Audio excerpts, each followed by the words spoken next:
Hello everyone, আমি আপনাদের পেটু প্রবাসী আবার চলে এসেছি একটা নতুন ভিডিও নিয়ে। আমেরিকার রাস্তাঘাট খুবই সুন্দর, পরিষ্কার, পরিচ্ছন্ন, কিন্তু তার ক্রেডিটটা ঠিক কাকে দেওয়া যায় সেটা আজকে আপনাদের দেখাবো। এই যে সামনে একটা ছোট্ট গাড়ি আসছে, এটা হচ্ছে পার্কিং এনফোর্সমেন্ট কার। আর পেছনে এই যে বড় গাড়িটা আসছে, এটা হচ্ছে স্ট্রিট সুইপার বা স্ট্রিট সুইপার ট্রাক। দেখুন, উনি যেই দেখেছেন যে আমি ভিডিও রেকর্ড করছি, উনি ভিডিওতে পার্টিসিপেট করার জন্য কি সুন্দর ওয়েভ করছে, ফ্লাইং কিস দিচ্ছে। He is definitely happy to be a part of the video.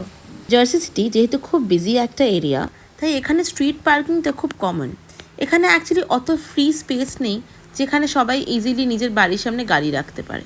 আর এই স্ট্রিট পার্কিংয়ের নিয়ম হচ্ছে, যখন এই ক্লিনিং কার আসবে তখন যে লেনটা সেদিনকে স্কেডিউলড টু বি ক্লিন, সেই লেনটা পুরো খালি হতে হবে। মানে সবাইকে গাড়ি রিমুভ করতে হবে। আর যারা রিমুভ করবে না তাদেরকে দেখুন ওই ছোট্ট যে সামনে ট্রাফিক এনফোর্সমেন্ট গাড়িটা, তারা টিকিট দেয়, মানে ফাইন চার্জ করে। আসলে এটা না করলে তো ডিসিপ্লিনও মেনটেন করা যায় না। আর দেখুন এই খালি জায়গাটা দিয়ে এই গাড়িটা, মানে সুইপিং কারটা কি সুন্দর পরিষ্কার করতে করতে যাচ্ছে রাস্তাটাকে।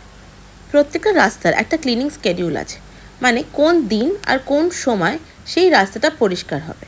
আর নিয়ম হচ্ছে সেই সময় সেই রাস্তায় কোনো গাড়ি পার্ক করে রাখা যাবে না। এই সামনের দুটো গাড়ি যেহেতু স্কেডিউল মেনে আজকে রাস্তা খালি করেনি, তাই তাদেরকে টিকিট দেওয়া হলো। আমার ভিডিও যদি ভালো লেগে থাকে প্লিজ একটা লাইক আর ফলো করবেন।